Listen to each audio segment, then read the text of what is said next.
Fala, meu povo! Aqui com vocês, Zeca Ruiz, me preparando para a bomba que Marcelo irá soltar. Não, bomba aqui. não é o que o Marcelo vai soltar, o que você deve estar tomando pra estar com esse shape que você tá, Zeca.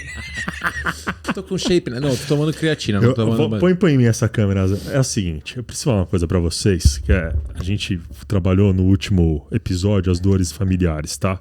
Uma delas é a dor da humilhação, onde o ser humano que se depara com algum fator que ele não possui, o deixa completamente humilhado perante o outro.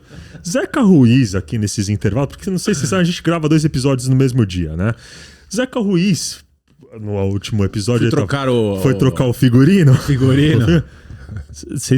Assim, eu queria que vocês entendessem que vocês ainda não têm noção do que é um shape. Vocês não sabem o que é um shape. Um shape bem trabalhado. Então o cara fez questão de tirar a blusa na frente, a gente quase não começou o episódio agora. Vocês entenderam?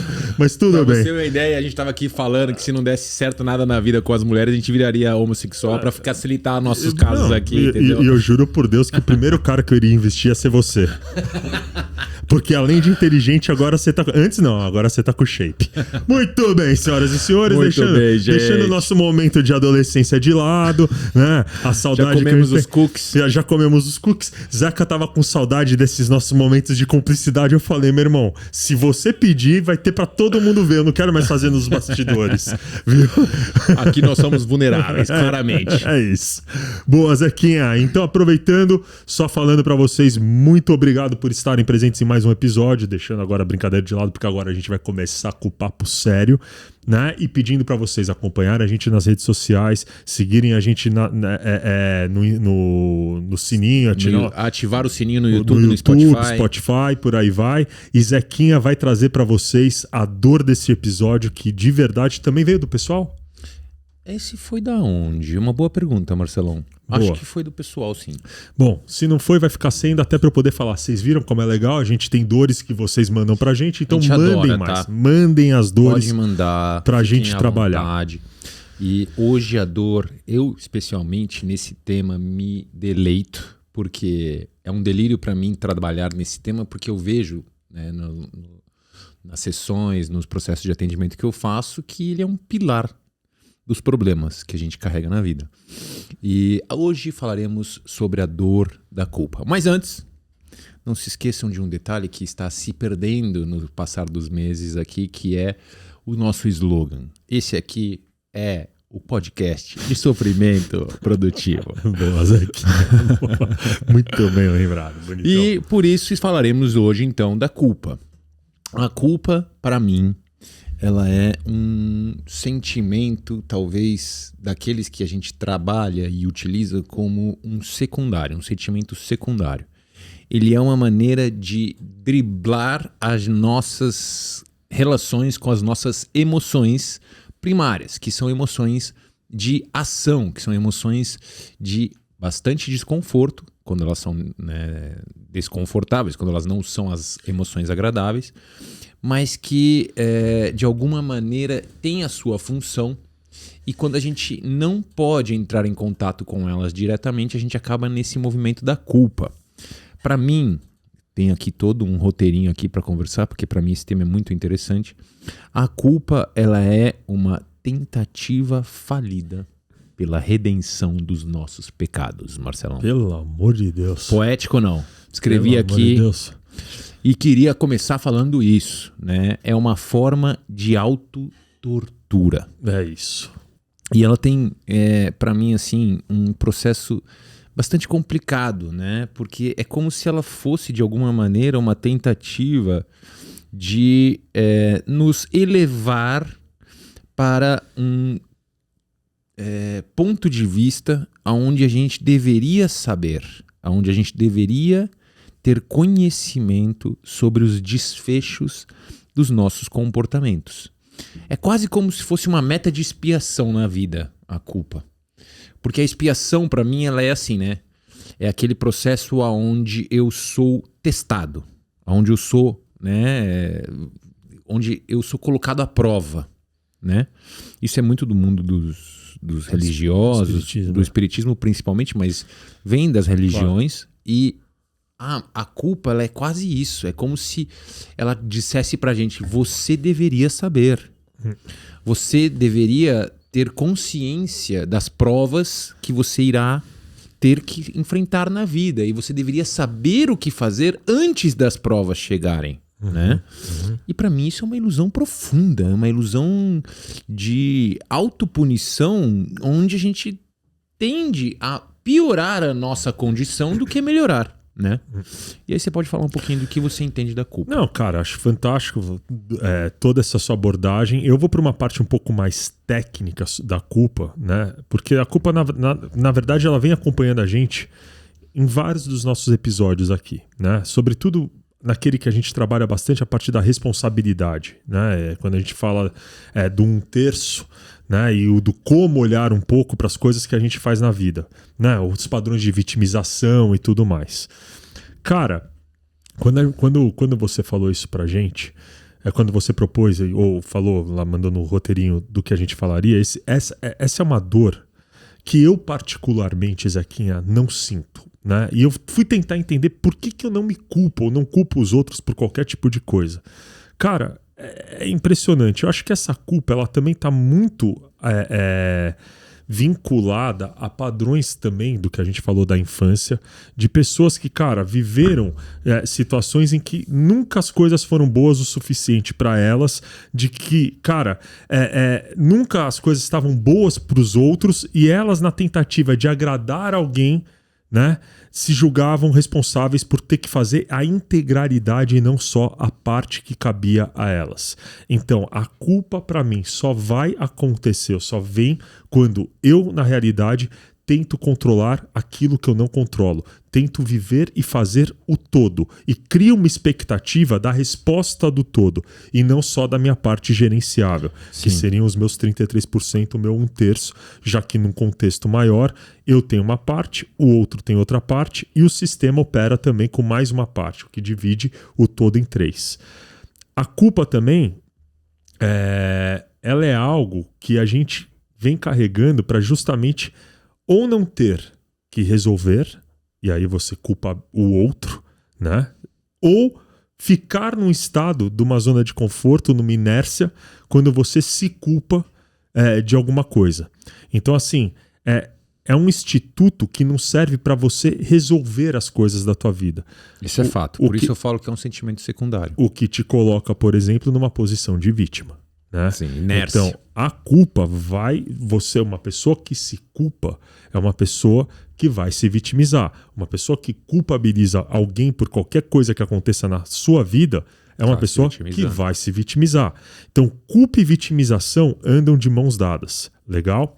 E olha que louco isso, cara. Só para eu propor esse ponto, você já entra com as teorias. Quando a gente estuda no direito, agora eu vou voltar para a academia, doutor, agora você se prepara, né? Quando a gente vai estudar no direito, o Instituto da Culpa, porque você tem 2 tipos de crime, por exemplo. Você tem o crime doloso e o crime culposo. O doloso é o crime responsável. Você tem a intenção de ir lá fazer, você vai lá e faz, né? Você pratica o crime. No crime culposo, você não age com a intenção de provocar o dano. Porém, que é um atenuante, né? Que é uma atenuante, porém, para que eu possa falar em culpa, 3 requisitos têm que estar implícitos. Quais são eles? Imprudência, negligência e imperícia. Ou seja, quando alguém for me culpar de alguma coisa, eu preciso entender se eu fui imprudente em relação àquilo que eu fiz, né? Quando eu não tolerei o resultado, fui lá e fiz do mesmo jeito. Foi inconsequente. Falei, dane-se. Vou pagar para ver. Vou pagar para ver. Eu vou ter que ver se eu fui negligente, ou seja, eu tinha como evitar um dano e não evitei esse dano. E aí o acidente acabou acontecendo, eu acabei prejudicando alguém, né? Ou seja, eu não evitei porque as atitudes, as ações que eu tomei para que aquilo não acontecesse não foram observadas por mim. E quando eu sou imperito, ou seja, quando eu tenho a astúcia técnica para fazer alguma coisa, a capacidade de fazer alguma coisa, né? Mas faltam esses detalhes e na realidade eu não executo na perfeição que eu deveria estar executando e que eu me propus a fazer, né? Então, imprudência, negligência e imperícia é o que te faz ser uma pessoa culpada juridicamente. Cara, quando eu entendi esse conceito, talvez eu só me pautei em não errar mais na minha vida em sendo imprudente, negligente e imperito. A partir do momento que eu realmente observo as minhas ações e procuro fugir desses 3 atributos, cara, eu sou responsável por tudo que eu faço. Eu estou agindo dolosamente. Não tem como eu me culpar. E, inclusive, para eu localizar a minha parte do todo, fica muito mais fácil. Porque eu vou para a minha parte controlável no todo.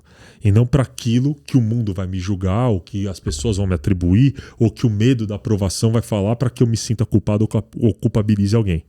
Entendeu? Então eu acho que esse para mim é um ponto importante, porque as pessoas convivem com isso dentro delas, cara, pela eternidade. Sem entenderem que cabe a elas também, uma hora por um ponto final, assumirem a parte controlável para resolver o problema. Eu acho que tem um princípio aí, falando do direito, que a gente precisa trazer para essa discussão, que é o princípio da presunção da inocência. Isso, também fala disso. Pô, você fez direito também? Não, mas quando fala de culpa, né, cara? Eu tava estudando, eu já estudei muito sobre culpa Absurdo. Esse cara só me faltava essa agora, meu irmão. Meu super trunfo era falar que eu fiz direito e que você não. Pô, o cara fez designer, o cara é designer. O cara fez constelação, o cara fez enneagrama, o cara faz macumba, o cara tira a camiseta, é sexy pra caralho. Puta, o que sobra pra mim nesse podcast, velho? Só o direito. Agora o cara fez PhD, fez LLM em Harvard agora. De improvisação a seu favor. Então tá bom. Manda, Zeca. Princípio da presunção de inocência. Que é basicamente, eu sou inocente até que me provem o contrário, não é isso? O fato é esse, cara. O grande tema pra mim com relação à culpa é isso. A gente normalmente age da forma contrária. E é isso que você está dizendo, né? Quando eu consigo afastar a culpa de mim, se eu sou, de certa maneira, negligente, imprudente ou coisas do tipo... Como era? Negligente? Imperito. Eu tenho uma certa razão por estar cometendo esse ato que me leva a essa consequência. Então, ou seja, não é uma razão, mas é uma justificativa ali que naquele momento me colocou numa posição onde eu posso enxergar onde eu errei. Mas como eu parto desse lugar se eu não tiver uma presunção de inocência para fazer essa análise? Então, o problema está aí para mim. É esses autojulgamentos que vêm justamente de uma dor internalizada, de um sentimento de inadequação. Eu me sinto inadequado na vida, eu me sinto, de certa maneira, distante da maioria das pessoas, eu me sinto talvez menos que a maioria das pessoas, e aí vem de uma internalização por pressão social, por pressão cultural, por pressão religiosa, por pressão dos meus pais que me diziam certo, errado, certo, errado, certo, errado, certo, errado. Chega um momento que eu internalizo, eu sou o problema. E se eu internalizo eu sou o problema, eu me sinto inadequado. Eu me sinto sempre carregando uma necessidade de compensar a vida por me suportar. Olha que sensacional, é exatamente, cara. Entende? E aí começa uma dinâmica muito complexa, onde eu me afasto desse princípio da presunção da inocência e eu entro na presunção da culpa. Na assunção da culpa. Assunção da culpa. Realmente falar que eu sou culpado. Exatamente. Eu carrego esse sentimento de valorização, como eu vou dizer, esse valor intrínseco não está presente na minha vida, entende? Eu tenho que, de alguma maneira, compensar isso. E aí começo a viver. Aí entro num relacionamento. O relacionamento não dá certo. E pode acontecer. Claro, óbvio, por vários motivos. Por vários motivos. Às vezes ele deu certo, só que ele tinha que dar certo só até ali. Exato. E aí eu começo a olhar e começo a falar, não, eu podia ter evitado isso. Eu podia ter feito isso, aquilo, outro, aquilo... Não, aquele dia, quando eu falei aquela palavra específica... Porque tem isso, né, cara? A pessoa que carrega a culpa dentro de si, ao invés dela tentar entender de fato o que ela fez e o que ela vai ter que fazer para mudar nos próximos, ela tenta encontrar justificativa para o problema que aconteceu na vida dela. Exato. Para simplesmente continuar e falar, então foi isso, mas não vou fazer nada para mudar, porque afinal de contas eu sou um coitado. E aí vem a vitimização. Mas é um mecanismo louco, Marcelão. É exatamente isso que acontece. Só que na cabeça da pessoa, se ela se autocondenar por esse erro, ela vai aprender. E é justamente o contrário, é o que preserva ela na zona de conforto. Me explica, porque... Não, ela acha que ela vai aprender, é isso que você quis dizer. A partir da autocondenação. Ela acha que ela vai aprender, porque ela não vai aprender. Não, porque aprender demanda essa análise. Exato, de demanda você responsabilizar. perguntar o que eu fiz de errado exatamente. E como eu posso fazer para que as próximas vezes... Exatamente. Eu concordo que também tem essa pergunta, mas antes tem outra, que é como eu cheguei aqui? Exato. Porque tem um monte de evento periférico acontecendo... Exato. Que quando eu avalio aquele ponto específico, eu tô fechando meus olhos. Que basicamente, Marcelo, é aquela questão de a gente não considerar todos os eventos que estavam presentes naquele sistema de eventos que me levou a um evento específico que eu fico me culpando agora e que, na verdade, cara, deveria ser avaliado de forma criteriosa, baseado no princípio de presunção da inocência, no sentido de que eu sou inocente, primeiro porque eu não tinha como saber. Eu não controlo. Segundo, eu não tinha como saber que esse seria o resultado. E eu acho que aqui é um ponto muito chave do processo da culpa. Porque as pessoas, elas vivem a experiência, por exemplo, nesse caso, que termina o namoro, ou vamos supor que perde o emprego, ou vamos supor que tem uma briga, alguma coisa com a família, depois se arrepende e olha para trás e se culpa. Se eu soubesse que aquele momento se desdobraria nesse tipo de consequência, muito provavelmente eu não teria escolhido aquele caminho. Sabendo que isso aconteceu, é fácil olhar para trás e me julgar. Sem saber que aquilo aconteceria, eu não posso me julgar. É óbvio. Então esse é o processo da culpa que acaba fazendo que a gente não absorva o aprendizado. E aí a gente cai nesse processo, né? Do tipo, eu errei, ok. Eu acho assim que a gente tem que sempre partir desse princípio de que arrependimento é diferente de culpa.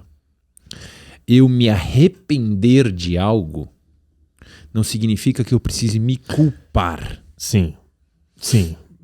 Eu entendo o que você está falando, mas, cara, para mim, o mecanismo do arrependimento é a culpa gera o arrependimento. Eu vejo o contrário. Eu vejo o arrependimento desencadeia a culpa. Então, e eu vou tentar te mostrar um ciclo meio que vicioso, que tanto faz a ordem, porque na verdade é isso, vai ficar nesse ciclo, né? Então olha que interessante. Eu acho que a primeira pessoa se culpa e depois a pessoa se arrepende daquilo que ela fez. E qual o problema? Por não ter a capacidade, não olhar para aquele contexto de uma forma a querer assumir a responsabilidade sobre ele, se culpa de novo por aquilo ter acontecido. Se arrepende de novo por não ter feito. E por aí vai, pelo que fez. Se culpa de novo. E pra mim é por isso que essa dinâmica é contínua, entendeu? Mas aí me diz uma coisa, como você lida com um erro grave que você cometeu? Com um erro grave que eu cometi? Como você percebe que você cometeu um erro se não for por um sentimento desagradável sobre as consequências desse erro? É isso. Primeiro você se arrepende, depois você se culpa. Esse é o ponto. Entendeu? Se você trocar a culpa pela busca pelo crescimento, pela busca pelo aprendizado, baseado no princípio... Que é a responsabilidade. Que é a responsabilidade. É a responsabilidade. Né? Concordo nisso. Então, ou seja, você precisa do princípio de presunção de inocência para você poder olhar objetivamente para esses fatos. Uhum. Né? Aí você vai considerar que a pessoa com quem você cometeu o erro não está te perdoando, não está gerando um movimento de reaproximação, não está aberta a uma discussão. Nesse momento dói, você entende?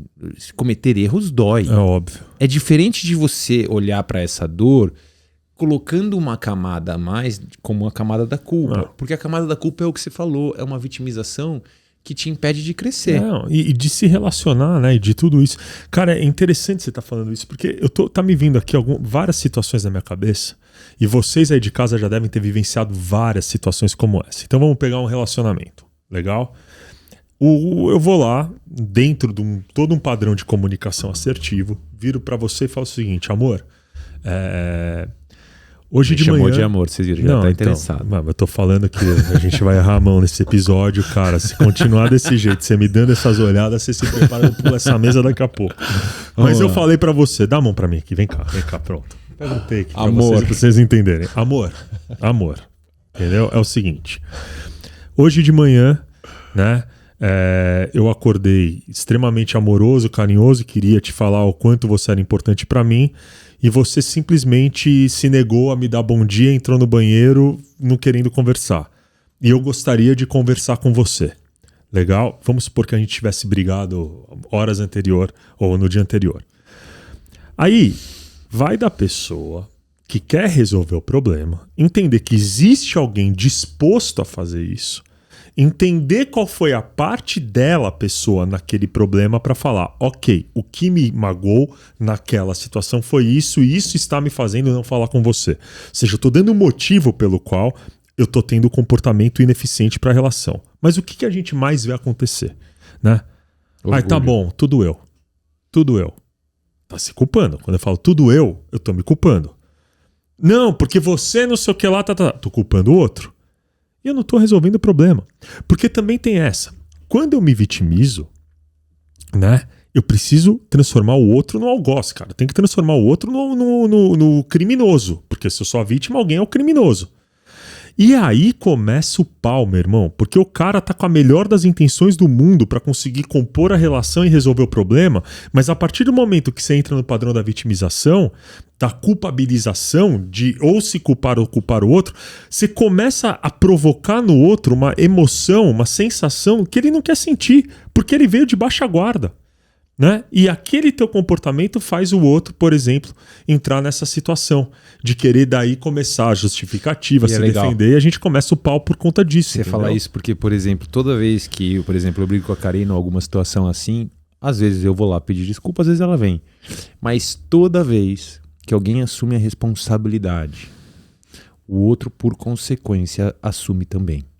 Se eu chego pra você e falo, Marcelão, ó, foi mal aquela hora ali, falei tal coisa, né, cara? Eu quero assumir minha responsabilidade aqui, te pedir desculpa. Não, tá tudo bem, Zeca. Eu também não precisava ter falado isso. A gente, né, se perde de vez em quando. Agora, se eu vou lá falar, desculpa, mas quem foi que deveria ter mudado, fez isso, aquilo, não sei o quê. Acabou. Você levanta o mecanismo de defesa da pessoa, né? Mas isso vem da culpabilização. Culpabilização que você tá dizendo. É o lance, cara, que quando a gente trabalha relações humanas, né, e é muito interessante esse padrão. O princípio que rege o relacionamento humano é o princípio da reciprocidade. O que ele fala? Cara, o todo vai se completar. Independentemente de você... ele só não se completa se a parte não quiser que ele se complete. Então, vou te dar um exemplo. Se nós dois brigarmos, legal? Se nesse momento eu assumo a responsabilidade pelo evento, a minha parte do problema, faço o movimento até você, reconheço o meu erro e te peço perdão, pela reciprocidade, você vai ter uma culpa inconsciente de não resolver o problema também, que vai ficar pressionando você a qualquer tempo ter que fechar um ciclo da tua vida. Se eu sou uma pessoa... Você vai buscar o equilíbrio, né? Exato. Se eu sou uma pessoa... É significativa para você. Claro, óbvio, se eu não tô nem aí pra pessoa, também não preciso nem me relacionar. Mas em relações reais, verdadeiras, quando uma das partes vai fazer um movimento para resolver o problema, a outra se obriga a ter que fazer isso. Porque a dor de não resolver, que é a dor da culpa, é a dor que vai trazer o arrependimento, é muito maior. Sim. Entendeu? Então isso que você fala é fantástico. Agora, eu só vou entender que só vou conseguir resolver alguma coisa quando eu me responsabilizar por aquilo. Sim. E não me culpabilizar ou culpabilizar o outro. Mas o ponto da responsabilidade ele é muito interessante, cara. Tem um outro fator que eu quero falar antes da gente entrar nessas dissoluções através da responsabilidade, porque eu tenho 2 pontos que bate com isso da responsabilidade. Mas o principal é o fato de que existe um fator que complica essa dinâmica da culpa. Quando a gente estava falando da culpa internalizada na infância, a partir das pressões sociais, igrejas, cultura, pais, e gera esse sentimento de inadequação, isso de alguma maneira gera algum tipo de motivação para mim. E essa motivação pela culpa é o grande X da questão. Porque é nesse ponto que a gente cai na ideia de que através da culpa eu vou aprender, mesmo sem eu fazer nada. É como se eu me culpando, eu assumindo para mim a minha imperfeição, eu assumindo para mim que eu tenho meus problemas, que eu sou falível, que não sei o quê, e me vitimizando para mim mesmo, que algum salvador mágico, divino, espiritual, ou interno ou externo, vai se apresentar e vai me direcionar. Pro que eu tenho que fazer para ser melhor. Então eu posso me vitimizar, porque você falou algoz, vítima, terceiro elemento presente nesse é o triângulo, né? Sempre busca-se um salvador na dinâmica. E é louco, porque a gente fica trocando esses papéis, né? O tempo inteiro. Eu saio da vítima, me vitimizando, entro no algoz, criticando, acusando. Depois volto para a vítima porque eu critiquei e acusei. Exato. E eu quero que o outro seja o meu salvador. Ao mesmo tempo que seja então é uma dinâmica de narrativas meio, né, doentias. Não, totalmente, né, cara? E só deixa a gente preso nesses dilemas relacionais. E, cara, é tão simples, né, velho? Mas aí vem um outro ponto, né, que eu também parei para pensar. A responsabilidade, a gente vai aprofundar mais o que você tá falando, ela surge através da invulnerabilidade, da vulnerabilidade, né?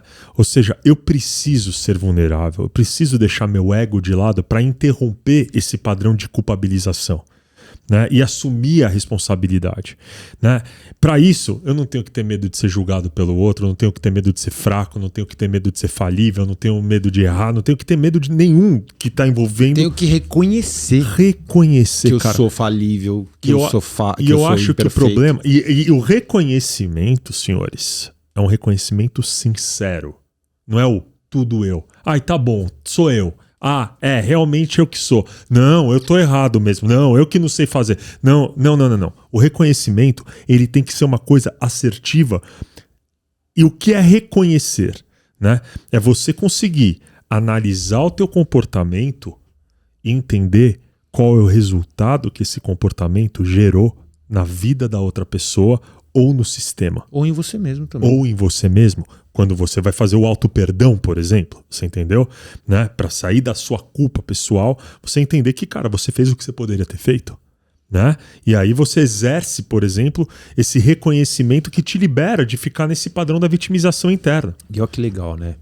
Quando você tem numa mão aqui um traço nosso que aponta para um egocentrismo, para um princípio de manipulação, para egoísmo, para até uns comportamentos às vezes maléficos, né? Do tipo, cara, a gente acaba às vezes entrando nesses impulsos sem a gente perceber. Total. Quando a gente tem nesse ponto esses traços imperfeitos, né? Essas fraquezas, na outra mão a vulnerabilidade de admitir isso, e a gente coloca as duas coisas juntas, a gente alcança a nobreza de alguém que sabe suportar isso a ponto de ir além e se desenvolver. Essa é a nobreza.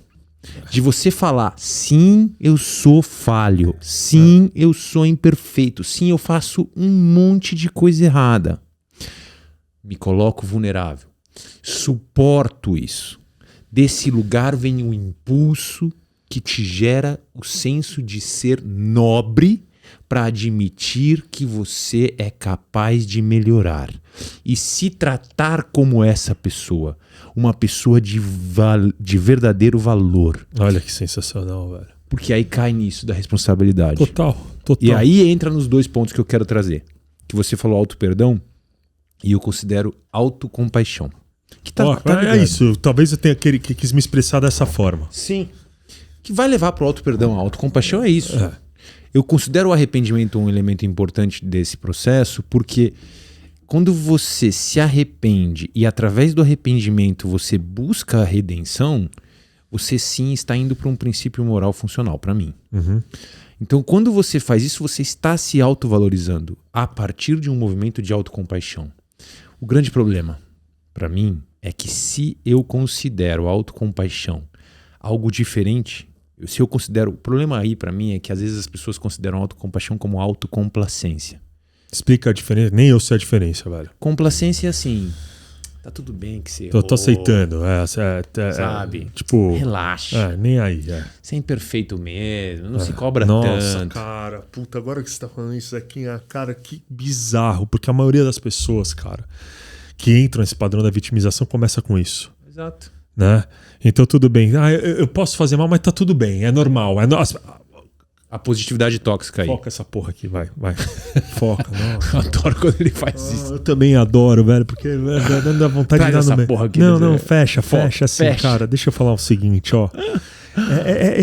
Esse namastê, esse lance da bondade, essas frasezinhas do tipo assim, todo mundo tem um dia ruim. Todo mundo tem seu dia mal. Temos dias bons e temos que viver dia mal. Você tem, mano. Todo mundo tem. Mas não pega essa porra e fala assim, todo mundo tem um dia ruim, vou foder o dia do outro. Não adianta, malandro. Fica trancado no quarto se você tá com o dia ruim. Você vai ter o teu dia ruim. Mas não sai agindo sobre a égide de ter um dia ruim e achar que essa é a porra da motivação da vida do ser humano. Porque não é, cara. Total. Não é. Ninguém se motiva a ter um dia ruim. Se você tá no teu pior dia do mundo, não foda a vida do outro, meu irmão. Isso que é o principal, né, velho? Se você não olhar pra isso no nível do controle do comportamento, mas na tentativa em si de controlar as emoções que você tá sentindo, você vai acabar fazendo merda, porque você tá querendo dizer isso pra você. Todo mundo tem um dia bom, todo mundo tem um dia ruim, pra tentar evitar o contato com as emoções. E isso vai gerar comportamentos negativos. Puta, e Zeca, você sabe qual é o problema, cara? É assim, isso serve como desculpa pra qualquer coisa. Total. Né? Eu dei um tapa na tua cara porque eu não tô num dia bom. E aí, você sabe o que é pior? Me desculpa, não tô num dia bom. E aí me lembra, cara, talvez aquele nosso corte que mais rendeu compartilhamentos. Foi desculpa, né? O negócio foi sensacional, né, Zeca? Nós tiramos da cartola aquele lá, nós dois estamos... A gente tava brilhando, a gente precisa voltar a fazer aqueles cortes inteligentes. Mas é um fato, velho, que é o seguinte: a pessoa que sai nessa autocomplacência que você acabou de falar é a pessoa que vai pedir desculpa por qualquer coisa. Tá bom, desculpa. E aí, senhores, se vocês vão lembrar, os nossos seguidores e os caras espectadores aí que realmente assistem, vão lembrar desse corte quando a gente falou o seguinte: cara, não vamos desculpar ninguém, porque desculpa me tire a culpa. Exato. Continue fazendo comigo a mesma coisa que você sempre faz. Sim. Então, assim... Resolva meu problema pra mim. Resolva o meu problema pra mim. Cara, não vamos resolver o problema pra ninguém. Pra você desculpar alguém, e aí é um pedido que nós dois fazemos aqui, faça a pessoa realmente entender o que ela gerou na sua vida. O que tipo de agressão, o que tipo de situação ela te colocou, que te fez se sentir do jeito que você sentiu, pra, entendendo se de fato ela reconheceu esse movimento de um comportamento ineficiente em relação a você perdoá-la e não desculpá-la. Deixar ir. A gente perdoa, a gente não culpa. Depois... Não, desculpa. Exato. Perdoa. Vocês entenderam. Deu certo no final. Foi ótimo que ele usou o próprio exemplo, né? Mas o fato é, cara, esse perdão da forma como você está colocando também pode ser virado para nós, nos nossos movimentos de entender que somos falíveis. E isso vem com a compaixão e não com a complacência. A complacência é esse pedido de desculpa irresponsável, né? É aquela coisa do tipo, eu quero continuar exatamente onde eu tô, vou falar pra você desculpa de uma forma não autêntica, vou tentar aliviar essa pressão que você tá sentindo através do meu desculpa, mas eu não tenho a menor intenção dentro de mim de fazer diferente. Agora, se eu falo, de fato, um perdão, tem que ter dois elementos aí. O primeiro é o reconhecimento de fato sobre a minha responsabilidade. É o que a gente acabou de falar. Exato. E o segundo elemento do perdão é você entender que, além da sua responsabilidade, existe agora um compromisso. Né? Que o compromisso de fazer melhor serve não só nas nossas relações a dois, mas também conosco. E eu acho que aí é autovalorização, de fato, entendeu? Porque quando você assume um compromisso, você está dizendo, eu te valorizo. Exato. Quando eu assumo um compromisso comigo, que basicamente é esse o processo, é muito melhor do que culpa você passar por esses 3 passos. Admitir o erro, aprender com o erro, através de uma identificação de como eu errei, o que estava acontecendo na situação para eu errar desse jeito. Responsabilizando por isso. Exato. Admitir, aprender e mudar. Acabou. É isso. Acabou. Você só vai ser capaz de fazer isso, que é a responsabilidade, se você se autovalorizar, para você alcançar essa nobreza de alguém que realmente quer encontrar esse amor próprio, de reconhecer que é falível, mas que está disposto a fazer diferente, e a autocompaixão para se perdoar e se redimir dentro das suas imperfeições, abandonar a meta de expiação, abandonar a motivação pela culpa, no sentido de quero aprender a partir da minha punição, da minha autocondenação. O que não vai te levar a lugar nenhum. Não vai. Esse é o ponto mais importante para mim. Se você sair da culpa, você cresce. Se você ficar na culpa, você estagna. O direito que você se dá de ficar na zona de conforto é essa tortura que você faz em você a partir da culpa. Aí algumas pessoas vão falar o seguinte: tá bom, mas vamos supor, então a gente tá eu tô com você numa relação, a gente tá convivendo numa empresa, tanto faz, né? Mas vamos jogar, porque entendo o que eu quero dizer, né? Vocês já ouviram falar nessa frase. Vou usar a desculpa de quê? Então, por exemplo, cara, vamos sair hoje, Zeca. Puta, hoje não dá porque eu tenho tal coisa. Me desculpa, mas já tô pedindo desculpa, já tô assumindo a culpa de não poder ir com a pessoa, de não falar a real. Então já começa por aí, né? Então assim, e falo o que especificamente eu tenho. Legal, quando você tem um evento concreto que você não vai poder ir, é ótimo, você fez uma escolha. Agora, tem aquelas pessoas que vão apelar para o emocional, para não resolver o problema por uma questão emocional, né? Não tô bem, não tô legal, tô triste, tô chateado, o que tá certo. Às vezes a gente não tá bem. Só que não estar bem não te faz ter que entrar numa posição de vítima e de repente, pedir desculpa. Cara, eu só tô tentando falar tudo isso para deixar claro. A narrativa é muito importante nesse ponto, Zeca, porque as pessoas elas pegam os contextos do que estão acontecendo na vida delas e ao invés de simplesmente se responsabilizarem e tomarem uma decisão responsável, elas entram numa narrativa de vitimização e de culpabilização, né? Não tô bem, porque hoje eu tô sofrendo muito, porque eu tô com não sei o que lá, porque eu não tô... Cara, não precisa entrar nesse padrão do coitadismo para você conseguir o que você quer. Malandro fala, eu não vou porque eu não tô bem. Ponto, cara. A tua capacidade de argumentação, a tua capacidade de negociação, quando você entra de uma forma assertiva na relação, é muito maior do que você se vitimizar. Porque daí o outro não vai aceitar porque você é nobre. O outro vai aceitar porque ele tem pena de você, velho. Exato. Pena de você. Então não se coloque em situação das pessoas terem pena de você. Porque como a gente já disse aqui também, a pena é a pior emoção que um ser humano pode ter pelo outro, porque coloca o outro numa posição de não ser nada, de não ter capacidade de sair do próprio lugar. Só enfraquece. Entendeu? E eu acho, sabe uma coisa que caiu a ficha agora, Marcelo? Fala, Zeca. Mais dor, por favor, é isso, né, velho? Acabou, velho. É mais responsabilidade diante das minhas fraquezas e imperfeições. Pô, velho, é fantástico. Isso. Que foi Cara, o que fez a gente montar esse podcast? Meu irmão, se você negasse a perda da Liz, se você estivesse negando as suas dores, eu tô bem pra caralho, não, tudo bem, não, isso acontece, vai né? Passar. Né? Não, vai passar. É uma coisa que... Meu irmão, a coisa que a gente mais fala pro outro é a dor vai ser eterna, Zequinha. É um processo de autoconhecimento eterno que a gente tá vivendo. Né? As minhas dores também, quando eu trouxe pra você, cara, que eu te liguei e falei, Zeca, tá foda, velho, eu tô sofrendo, meu irmão, o que a gente faz? E você falou, Marcelão, mergulha nela, acha a tua parte pra na próxima relação você mudar completamente, cara. É isso. Entendeu? E, cara, se a gente não tem essa autoconsciência e a gente fica na culpabilização, não, porque fulana era uma desgraçada, porque a fulana fez tal coisa comigo, porque eu também não me dei do jeito, eu também errei, porque eu me culpo por ter criado dependência. Meu irmão, não vai resolver o problema, velho. Não vai. Você pode até nesse movimento de falar assim, aonde eu errei, conseguir separar as coisas e entender aonde o outro errou também. No sentido de o que eu não vou mais tolerar. No sentido do que eu não vou mais aceitar pra mim. Exatamente. Eu errei, também errei.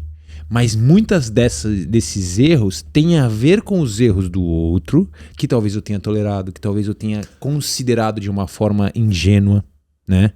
Então tem muitos erros que a gente comete na tolerância É claro. de algo que não combina conosco. E aí a gente cai numa culpa, a gente não consegue ver isso. A gente não consegue ver aqueles comportamentos do outro, que eu chamo de eventos periféricos, né? Que me colocaram na posição inicial de cometer aqueles erros. Então, a culpa, ela é uma venda nos nossos olhos. Ela só vai fazer com que a gente adoeça as nossas relações e os nossos resultados na vida, cara. É minha percepção assim. Eu acho a culpa, eu vejo como aquela parte da culpa que a gente pode extrair alguma utilidade é a parte do arrependimento. Fiz merda, porra, não queria ter feito, agora tá tarde demais. Mas a culpa pra mim é inútil. E ela é um sentimento para lidar com outro sentimento. Ela é um sentimento sobre um sentimento. Claro, pra escapar de ter que entrar em contato com outro Com a sentimento. dor, que é a raiva, a tristeza, o Acabou. medo. Aí é melhor culpar ou se culpabilizar. Exato. E aí também cai no ressentimento, porque a pessoa que culpa demais o outro, ela começa a criar padrões na cabeça dela de que todo mundo no mundo tá errado. Exato. É um problema também, porque a gente pode entrar nesse senso de justiça própria quando a gente vai para esse lado da culpa, de que já que eu não sei lidar com as minhas realidades imperfeitas, eu crio um senso de justiça própria e caio num comportamento extremista. Do tipo, todo esse universo de pessoas não serve pra mim, só serve esse mínimo aqui de pessoas que eu nunca consegui encontrar, então todo mundo tá errado e eu tô certo. Entende? Então a culpa, ela é verdadeiramente venenosa. Não esqueçam disso, pelo amor de Deus. Não se esqueçam. Esse episódio é muito importante porque na essência da nossa estrutura haverá culpa, em razão inclusive do que a gente conversou no episódio anterior. Só que é muito importante a gente mergulhar nesse processo para entender o que eu estou querendo fazer com isso. E normalmente o que eu quero fazer com isso é encontrar um salvador ou alguém para responsabilizar, que em último nível é me afastar da minha necessidade de mudança, porque mudar dói. É isso. Por isso, mais dor, por favor. Muito bem, Zequinha. Bom, senhores, vamos ficar por aqui hoje. Vocês me desculpem. Não. Me perdoem. Só vamos ficar porque eu tô cansado pra cacete. Quero descansar, Zeca. Hoje o bicho pegou aqui. Justo. Então nós vamos pra casa. Take a rest, my friend. Assumir responsabilidade no cansaço. É isso. Tá isso. Bom? Agradecemos todos vocês mais uma vez. Sigam a gente. Compartilhem os nossos vídeos e os nossos agora teasers. Que ficou legal pra caramba isso aí. Eu gostei. Ficou legal. Então, por favor, saibam que vocês são muito importantes pra gente. Então também mandem sugestões para que a gente possa trabalhar, estudar e compartilhar aqui com vocês o nosso conhecimento de alguma forma. Zequinha com aquela palavra que, cara, vai deixar todo mundo daquele jeito nesse episódio. Manda ver. Isso aí. O que eu quero dizer hoje é: usem a experiência da vida para transformar a vocês mesmos. Abandonem a culpa. Muito bem, compartilhem, comentem, curtam. E é isso. Muito Valeu, meu povo. bem, Tamo Zequinha. junto. Vamos lá. Valeu, galera. Obrigado. Abraço.